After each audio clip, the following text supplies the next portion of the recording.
You're welcome. Tonight we turn our spotlight to the burning issue of economic sabotage in Nigeria, Africa's biggest economy.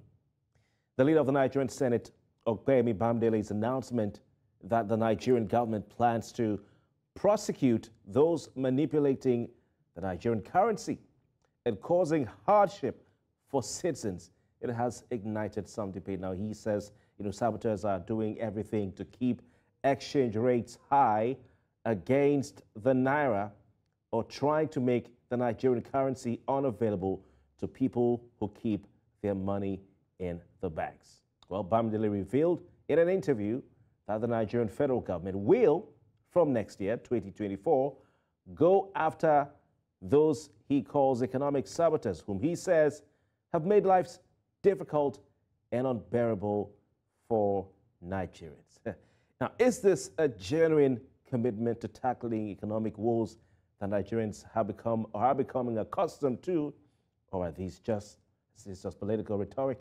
We'll seek to find out. Our guest tonight, Razak Olokoba, is with me in the studio. He's a fellow, chartered public administrator, and he's also a public affairs analyst. Samson Osage is a legal practitioner. He joins me via video link. Demola Bayole is a political analyst, also joins me via video link. Gentlemen, it's a privilege, pleasure to have you tonight on Politics HQ. Thank you very much for having me. All right. We all know, the difficulties the Nigerian economy has been going through for the past few years. Struggling Naira, inflation, escaping beyond reach, and of course, the issue of the high cost of petrol and energy in the country. Do you agree that there exists a problem of economic sabotage in Nigeria? What forms of sabotage are we even talking about here? And how harmful is this sabotage to the Nigerian economy? I want to start with you, Razak Olokoba, with me in the studio. Thank you very much for having me. Currency issue in any country is a very critical economic tool, and it needs some sort of security and barricade around it. You remember the Secret Service creation in the United States was not meant to secure the life of the president or people in government. It came on board shortly after the Civil War to secure American currency against counterfeiting. The situation we find ourselves today is not essentially different from that. That's about over 50, 60 years of independence. It should be expected. A challenge can come up anytime. After 75 years of American independence, they went into civil war.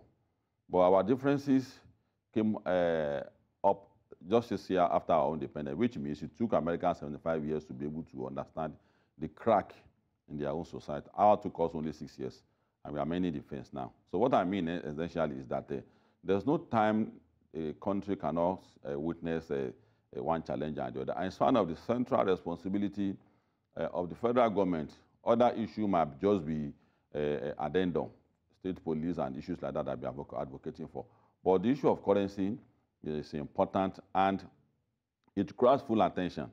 If you look at the time we have challenge about the scarcity of funding till now, if you look at the economic indices, you will notice that there's a bit of depression in the economy of Nigeria. Okay. So I agree with the president. If you have an accountant as a president, it takes him time to come up with this kind of a pronouncement.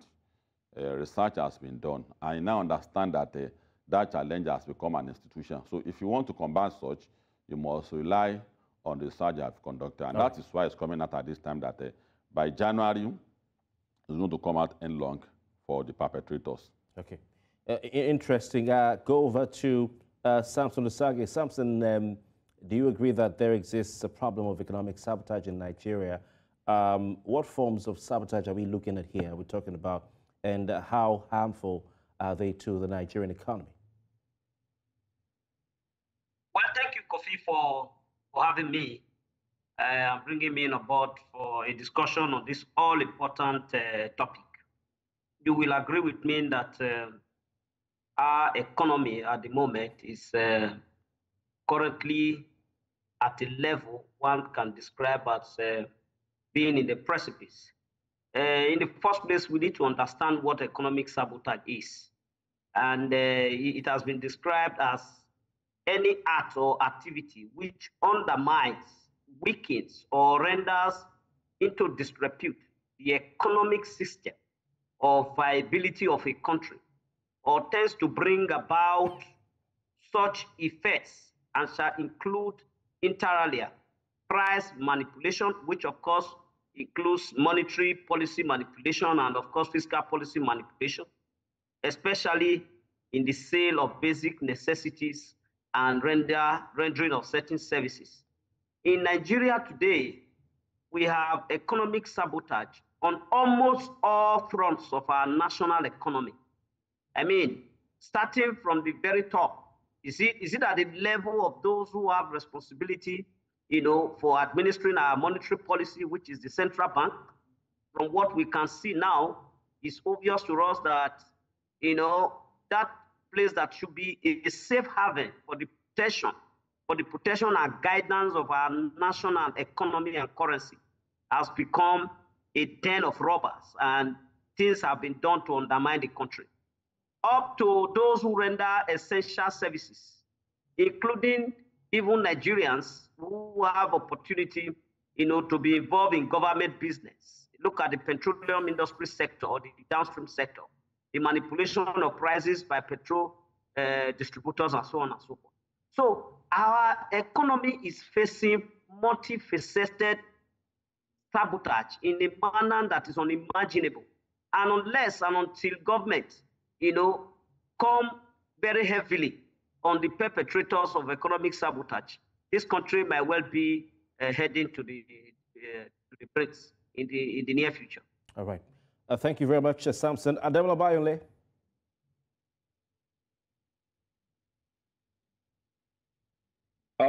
Okay, can you hear me? Loud and clear, please. Merry Christmas, and thank you for bringing me on once again. Thank you. I think the former speakers, previous speakers have really nailed it on the head.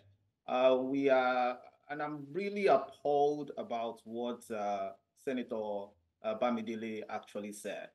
Because when it comes to economy, when it comes to very serious issues like sabotage, I don't think we should even put a timeline to it. We all understand, we all know at different levels what is happening, how it is hitting very deep into our livelihood. So saying that we are going to start this is actually a slap on our face. And even in this administration, as a leader of the House, we are in an era where we should be talking about budgetary defense.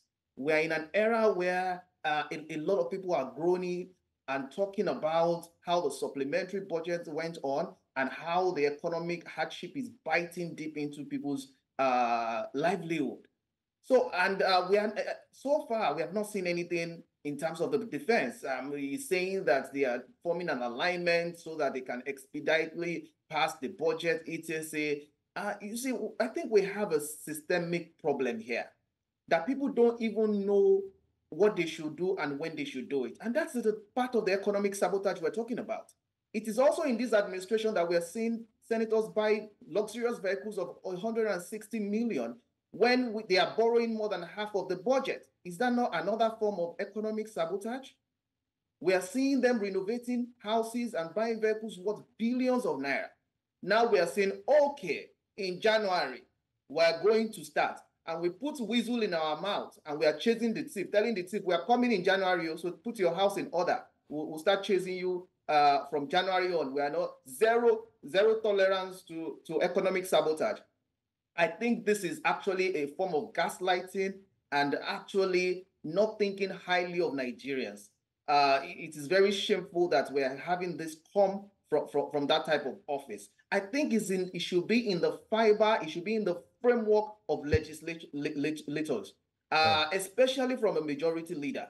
You have a function of oversight, you have the function of policy making. I think all those should be demonstrated from day one in your office. We have seen what is happening in the central bank, what from the allegations coming with Emefiele and how much money, billions of... Can I say a few things? Yes, please. Yeah, you see, the definition of public service is half of their job is actually policy pronouncement. One of the greatest challenge Nigerian political actors have is their inability to speak out. The challenge that they have. Since 1999 till date, we have always condemned them that let us know what you are doing, so that if there's anything the citizens can do, we will do it. If you have a visionary leader and you have indolent followers, the leaders, that leader will not realize his vision. So I want to encourage us.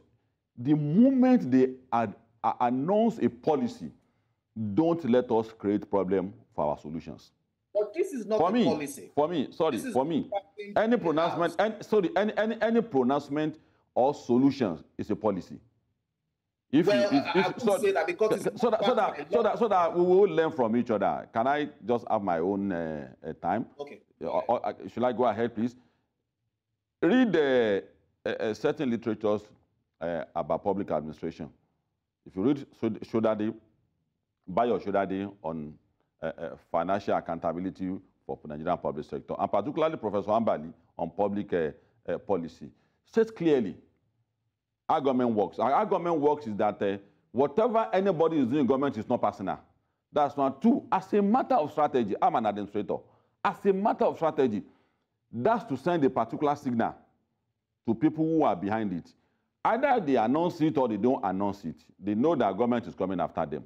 But the fact that they announce it, half of, or possibly some of the people who are perpetrating the act will know clearly that the game is over. Some of them will not be able, would not want to participate in it again.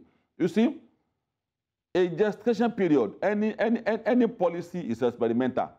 And a gestation period for this government to get it right, personal opinion as an expert, a fellow of the Nigerian School of Management, and a chartered public administrator. In my own estimation, gestation period to see the light at the end of the tenure is 2 years. So all those steps they are taking is in the right direction.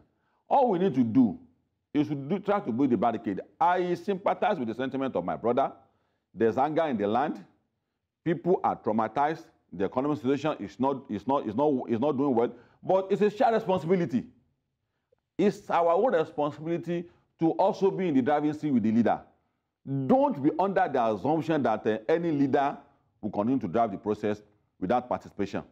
Your view is important. That is that what you are supposed? That sends a signal to them that Nigerians are in a hurry.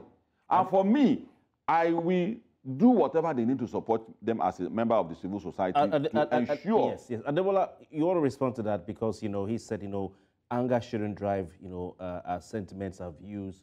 Yes, there's anger in the land, but the fact is that every policy has a gestation period.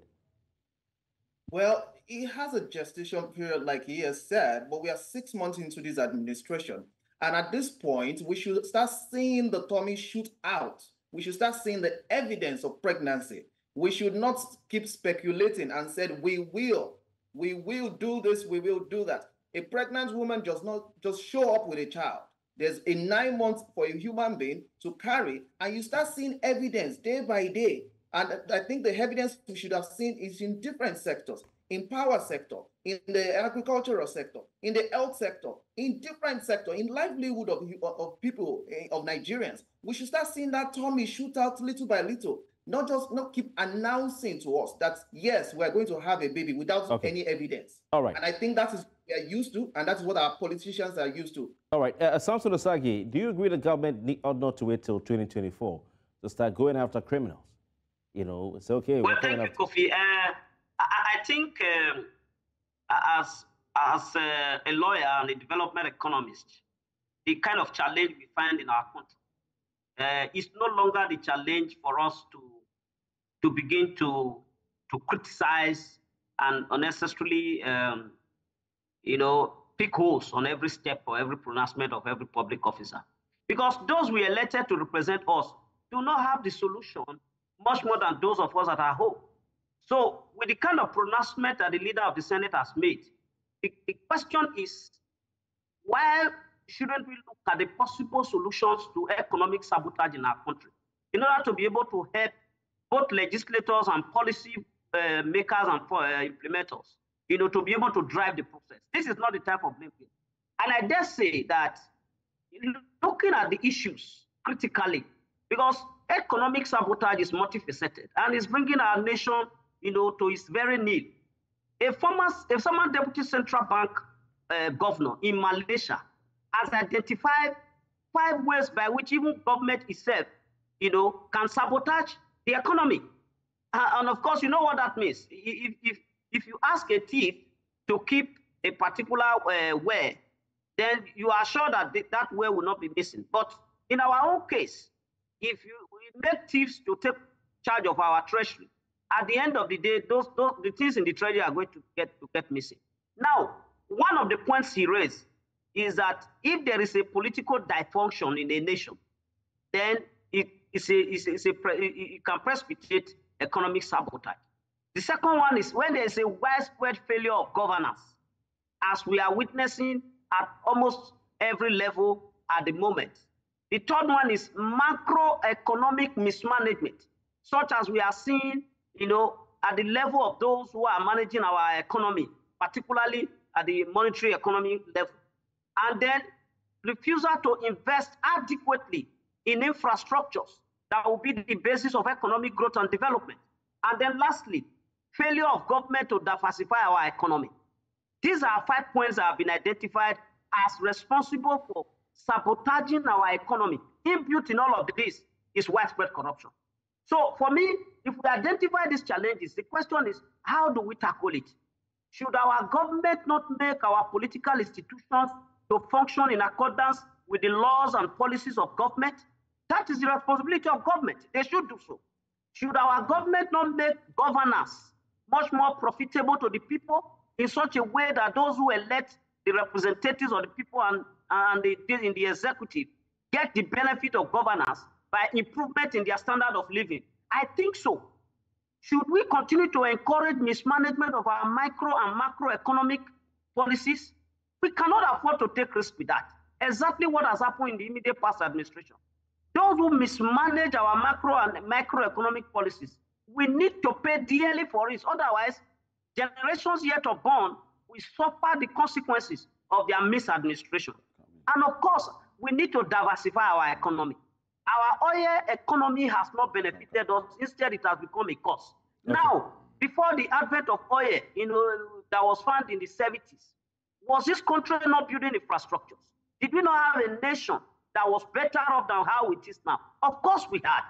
Now, what is the challenge? Can't we go back to those things that fetch our various regions money, which we were developing the various regions? I think so, should diversify economy. So for us, this kind of program should come out with what we encourage policy implementers, those in government, to be able to address the teething problems of our economy.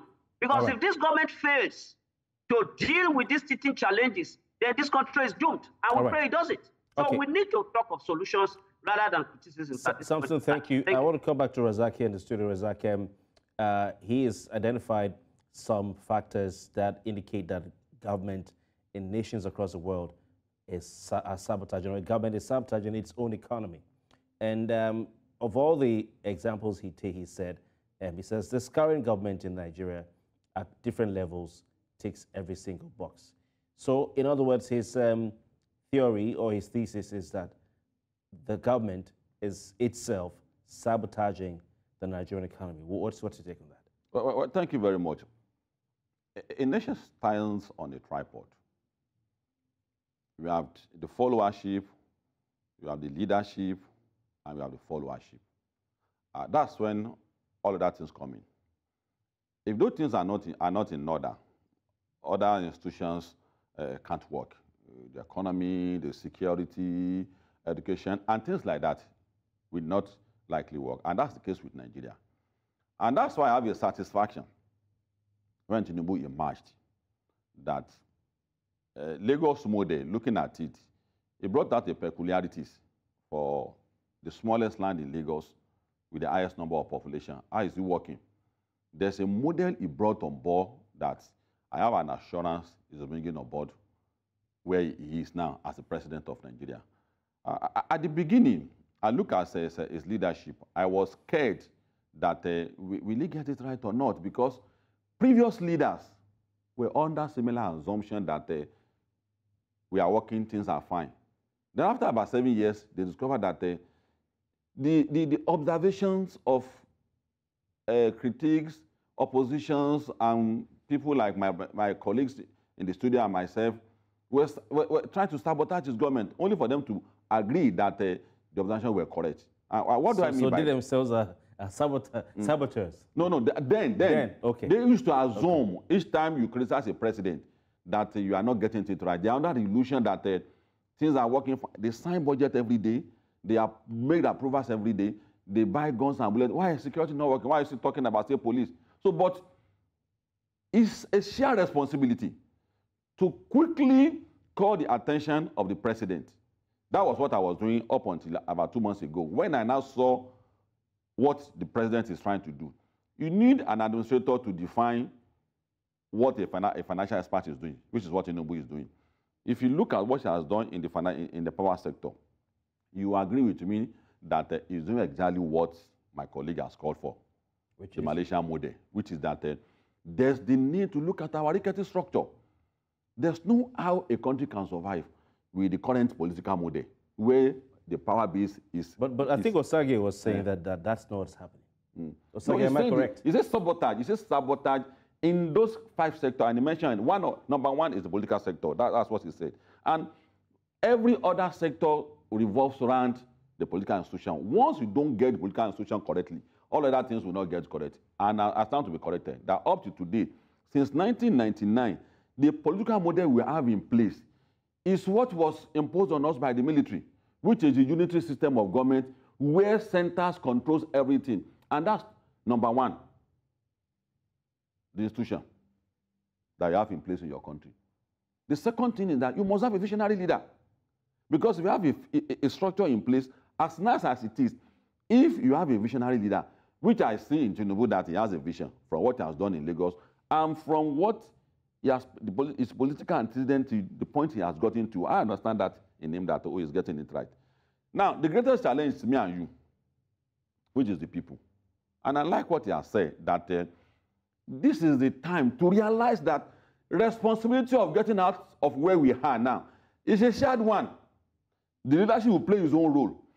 We must also play our own role. The driving process is not to the leadership alone. Okay. It's all of us. Okay. And where it concerns us is what we are doing today, that, okay, there's corruption. What is the danger of corruption? What damage has corruption done to our life? And the resolve of all the people in government, I don't blame Opeyemi Bamidele. He's a legislator. Punishment pronouncement belongs to the executive. But it's just his determination to ensure that maybe he's aware. He goes back to his constituency. I know he saw what the people are going to and said, I know this must come to an end. All right. We'll come back to that. I don't know if we still have Osage on the line with us. But the senator alleged widespread sabotage in the Nigerian economy, and he talked about 3 of them. Number one, sabotage by those who are mopping up dollars, USD, to keep commodity prices up. Second one he talked about is sabotage by those who are speculating. The third one he's talking about is sabotage by those who are, by the fight back after the fuel subsidy removal by the beneficiaries. Those, it says, are the beneficiaries of the fuel subsidy regime who are doing everything to make sure the pump price of premium motor spirit goes up. So, gentlemen, do you share the view? And I want us to take them one by one, of these sabotage or forms of sabotage. Let's start with those who are, mopping up US dollars. I don't know if he's an economist, but that's how he put it. In order to keep commodity prices up, we still have a dual or parallel market, which I personally, whenever we're doing paper review or anything on air, I don't go to parallel market because I think it's illegal. And I'm helping as a journalist propagator. I don't understand why the paper should carry it. That's my personal view. So is this a form of sabotage? I'll start with you. Let's go back to a friend from the United States of America, Ademola Bayole. Firstly, Okon, you see, we have to understand what the duty of leadership is. And it's time for us to stop passing around the buck. If we elect you, or we say you find yourself in a position of leadership, you have to take responsibility. There's a reason why that institution was created. We cannot now say that because you cannot handle it, we have to pass the same responsibility to the followership. Leaders are supposed to give us the guide rails, make sure that we follow a particular pattern, and also create law and enforcement to make sure that the 2.5 or any percentage of people who wants to go outside of that are put in place. And if they cannot do that job, it's a failure on their part. Everybody cannot lead. If we have more than 3 captains in the vehicle, the vehicle will collapse. When we're talking about the monetary policy, we see what is happening in our CBN, even from the leadership. Sorry, did you say something? No, go on, Ademola, go on. Okay, even from the leadership, see how in the space of 1 year, $1 has risen from almost 300 or something to about 800 or 900. And of course, in the black market, we're eating more than 1,000. And we're hearing that the leadership in CBN is so much in disarray that somebody can. But Ademola, what he's saying is that this, those who are price speculators, those who are profiting off currency speculation, and these people are driving up the exchange rate between the Naira, the dollar, and the pound sterling, etc. And that is why I said that they have responsibility as a legislator, as a senator, as a representative. That you can actually pass policies in that direction. Look at what happened. I think it was in Naira. There was a platform that they accused of speculating the Naira or the dollar exchange rate. I think about a year or 2 ago. Look at what happened to that. Nothing happened even after they collapsed that platform. They said they were the ones in charge. Meanwhile, we know that there are a lot of people in So you're talking about Emefiele versus Aboki FX? Yeah, Aboki FX. That's what I'm talking about. Yeah, but you're saying that the legislature ought to come with policies. And he's saying they're going to do it next year. What I'm saying is that we have seen a lot of we are going to. We have seen a lot of gaslighting. We have seen a lot of flames, and nothing eventually comes out of it. And you see a little bit my dear colleague, my dear colleague. Let me finish. So okay. You see, I like baby steps when it comes to governance. I don't believe that you need to quench something all of a sudden. You have to take very gradual, calculated steps. And let me give you an example of that. They were asking our senators, why are you not patronizing locally made vehicles? We have NOD, we have all kind of firms in Nigeria that you can patronize so that the money can circulate locally and improve the economy. Look at the response they gave us. They said that they will think about it in the next So is that not part of economic sabotage? Would that money not help our exchange rate? Well, you see, my dear colleague in the studio here. What I'm saying is, because we are guiding. Yeah, because we are guiding viewers at home. If you don't mind, let me finish. I'll come back to you because of time before we go on. Because we are guiding people who may rely on what we are going to say, we have to guide them properly. Sorry, we have to guide them properly. It will be misleading. It will be misleading. Promising them. We actually put actions into our work. Okay, I'll allow you to respond quickly after he. Just let him make the point and then you come back. Yeah. No, let him go ahead. So Razak, I want to hear because of time. I'd like to hear what you want to say. Go ahead. You see, it will be misleading for people who use what you are saying as a guide to create an assumption that followers don't have a role to play. And this dollar issue is a fantastic opportunity to be able to point out what I'm saying. I said, any policy for you to work, if your leader is visionary and you are indolent, his vision will not work. For instance, now, dollar, all of us agree that it's a currency for trading all over the world. There are statutory amount of dollars we need in this country to survive. Maybe you want to trade on certain important economic issues, buying of things abroad, which are important to us. But the second thing that led to pursuance of dollar in Nigeria is a creation of us. When policies are made that if we follow this path, we are going to get out of this problem, Nigeria creates a problem for all the solution. Now, why will the senators refuse to buy local content?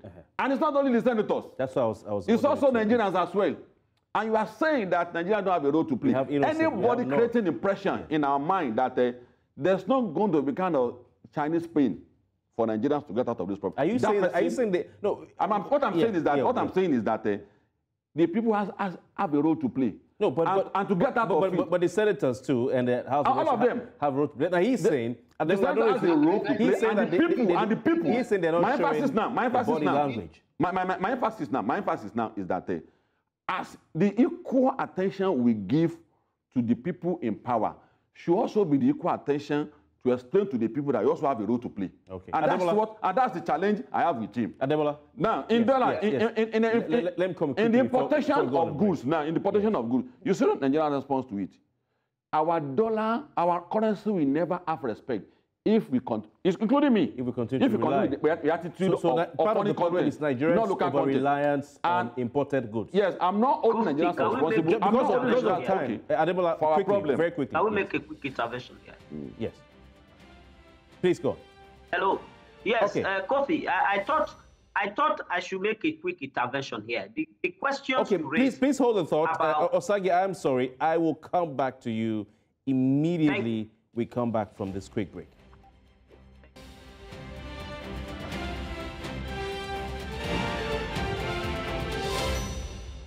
All right, welcome back. We're still discussing the Nigerian economy and, of course, a statement recently made by the leader of the Nigerian Senate, Opeyemi Bamidele, who said in an interview that the federal government will go after economic saboteurs in the year 2024. That's still sabotaging the Nigerian economy. He puts them in three categories: those who are mopping up dollars to keep commodity prices up. Now, I don't know what that means. Two, those who are speculating. And three, he says, the fight back after the fuel subsidy was removed by beneficiaries. That's the fight back by beneficiaries of the fuel subsidy regime who are doing everything, he says, to make sure the pump price of premium motor spirit goes up. Let's listen to him. Let's listen to him. These are some of the immediate effects of a very drastic economic decision, policy and program taken by government. There's no doubt in the fact that this administration is also going after saboteurs, especially those who are doing everything viciously possible to keep the dollar so high against our Naira, and those who are even trying to make the Naira unavailable to the people who even have their money what they are doing in bank. But beyond that, and beside, there's hope, in the horizon. Government is going to be investing heavily in the area of agriculture. We're doing all we can to ensure that the gains of mineral development as a nation are beginning to be harvested. And of course, even at the level of crude oil sale, we are determined to also ensure that the daily production quota of 1.7 million barrels per day is sustained in the new year, and we do everything possible to ensure that we're able to also increase on that. All right, welcome back. I want to go back straight to Samson Osagi. Samson, you were making a point before we went on the break. We're looking at the exchange rate and the difficulties, and now the man is saying government is pointing the accusing hand at economic saboteurs. Are Nigeria's currency woes solely the cause or the fault of saboteurs? Well, thank you very much, Kofi. I think we need to speak to the point of currency manipulation and currency speculation. And in economic balance, speculation in foreign currency means that people buy foreign currency in the hope of selling them when the prices of the asset become higher.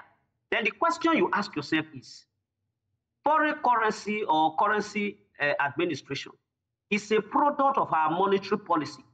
And in our country, who is responsible for monetary policy? It is the institution of the central bank. Government does not need to look so far. From what you are seeing now from the reports of the special investigator, it is clear, it is very audible to the deaf and clear to the blind that, look, the central bank have been seriously infested, by unprofessional and corrupt practices. So those who speculate in foreign currency in order to perpetually keep the Naira down at the expense of our foreign currencies have the imprimatur support and encouragement of those who are in charge of our monetary policies. Because after all, dollars are not manufactured on the streets. It is the central bank that issues these currencies. So if the central bank has abandoned its constitutional and statutory responsibility of regulating our monetary policy in such a way that it does not impact negatively on our economy, then they should be held responsible. But Samson Osagie, would it be fair to say that Samson, sorry, I have to interject, but would it be fair to say that the Central Bank of Nigeria has abandoned its responsibility of regulating? Yes, why I'm asking this question is because Samson, is because we are all witnesses to the several attempts by the previous administration and the one before the previous administration and the one before to do everything to see how they can have a stable exchange rate. Emefiele himself, at a point, resorted to cutting down the branches of trees in Abuja, which gave shade to the black market or parallel market bureau de change, operators, those who stand on the streets, you normally call in quote aboki, sorry if that term of coffee. So we know about the Aboki FX episode. We know about this current administration coming in and say they want to float the Naira in order to have a unified exchange. They've tried a lot of things. So if we say they're not doing anything, and it's the point I'm trying to make when I speak of central bank abandoning its role, I am not talking of the current leadership of central bank. The current leadership of central bank inherited a bastardized management of the central bank, and that is not how it should be. The point I'm making is that the central bank that regulates our monetary policies. Our dollars are what they are today because the central bank, under the previous administration and leadership, had allowed dollar to be a commodity in the trade market, even for those who don't produce anything. So they make it available to those who don't produce anything or import anything at the expense of even those who require this forex for school fees and other important matters. So we cannot look far. Either those who manipulate the currency or the market, by way of speculation, or those who are doing it in order to gain advantage in their trade or business. The central bank has the key to regulating it. If you ask me, a state of emergency should be declared in our monetary policy institution in such a way that every step that is taken are correctly measured in order not to stop the entire speculation value chain for foreign exchange. So we don't need to look far, and government does not need to look far in looking for the saboteurs, of our foreign exchange business in this country. So have you moved, because you're saying that governors, the country's monetary authorities have abandoned their responsibility, thereby indirectly sabotaging the economy. I want to take... You don't seem to get me. I gave you an analogy. Sorry, can we express some views too? Okay. I'll come back to you. I'll come back to you. Let me just allow. So that you see, when you have weak institutions, the picture Osagie trying to paint is always the case. When you see police institution lacking the capacity to secure the nation, that's weak institution. Just like what you have said about the CBN. Don't limit our assumptions, our observations, and the challenges we have to only CBN. Virtually all the institutions in Nigeria have that challenge. The police can secure, the army cannot, in the integrity of the country, the economic institution, the educational institution. We have to strengthen our institutions. And the way to strengthen your institution is to reduce the political influence on our institutions.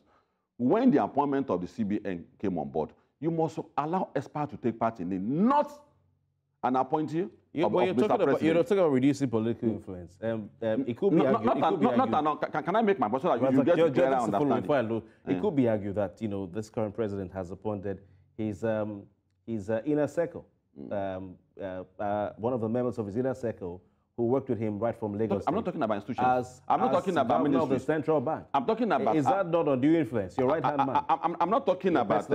No, that's the system he has inherited, and that's I'm saying that. I like he appointed his inner. I like what. Can I make my point so that you understand me? I like what Sagi has said that it makes it difficult for the current president because of what he has inherited. There's no vacuum. What is on ground, he must sustain it. But our focus should be more. How do we strengthen our institution? And that is the direction I'm going. When I said that Tinubu understand the implication of not changing this structure. And that's why I started with the power sector. The same thing on security. The way to go about security for us to be able to have a grip of it is not the undue influence of the political class. The same thing goes for the INEC. The INEC institution to have a credible election in this country. Same thing must be for the CBN too. Experts, consultants who are in that line must be allowed to handle it. And in the final analysis, you will discover that once that is done, why do we have run dollar economy? You run dollar economy because we did not reduce our consumption of foreign products. The moment we reduce our consumption of foreign products, your chase after dollar will reduce, which is the most critical sector. Okay, but let me go back to Ademola Bayo, because he already said, okay, senators should be purchasing at government made in Nigeria vehicles. That's what you're talking about, and they're not. But Ademola Bayo, let's look quickly at, I mean, there's so much to unpack here. The issue of fuel subsidy removal and the prices of petrol going up, because Senator Bamidele, and maybe by extension the federal government, seems to be blaming economic saboteurs for the increase in the price of petrol at the pump in Nigeria.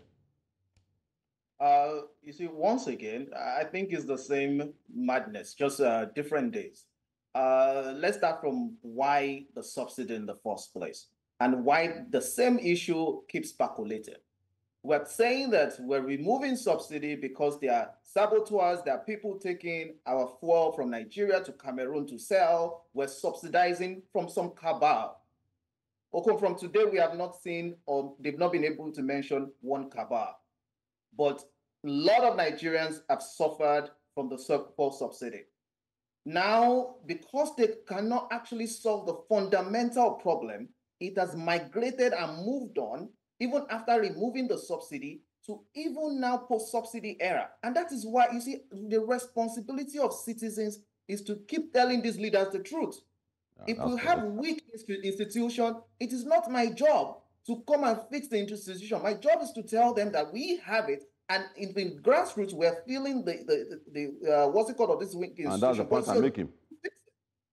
So what I'm saying is this: look at the post-subsidy era. Look at what subsidy has done for us. And I usually say this administration created a problem of their own, and we are still solving it. And probably that's what the problem we're going to roll punches with for the next 4 years. Because this administration came into place, we had security issues, we had health issues, we had so many issues, but we have not been able to solve it. Now, in the past 6 months, it's all the subsidy and the ramification of what has come out of the subsidy issue. Now, tell me, how... Okay, we're out of time. I'm afraid we have to pull the plugs on that. But we'll keep watching. I mean, 2024 is just around the corner a few days from now. Maybe we can take the special investigators' activities, that's the special investigator for CBN, as a sign of what is to come. I want to thank you very much, Ademola Bayo, political analyst who joined us from the United States via video link. Thank you so much for your time. Also, Samson Osage, a legal practitioner who joined us via video link from Lagos, and I hope to have you in the studio next time. And with me in the studio, Razak Olokoba, public affairs analyst and chartered administrator. Thank you so very kindly for your time. All right, my name is Kofi Bartels. We'll return tomorrow with the latest on the political stories in Nigeria. Good night.